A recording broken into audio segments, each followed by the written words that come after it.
This is where I'm stuck in. This is the most unjust thing in my life that I've seen. حتى إسبارة اللي إيدك تجيزت كليجة حتى I can't even go through the airport. قدر نقول نقطة. I fear for myself. I fear for my life. Not from anything else. From my own very government.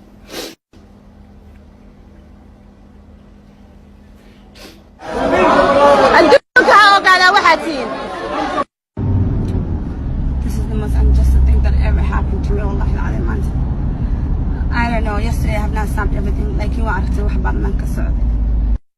It was so good day because I'm magaranaya wax kale iyo si kale doonaysa inay ugu dagaalanto. And then waxay isticmaashay the name of government oo waxan she went to the prime minister adan ku hiilinayay naaga markaas my sister or my mother came and picked me up gaariga ku jirtay markay aragtay naaga inay ugu soo boodanay maxaa la dhihi jiray that they want to like scratch me up with a knife way soo baxday markay soo baxday waaba la qabtay waa la xiraba.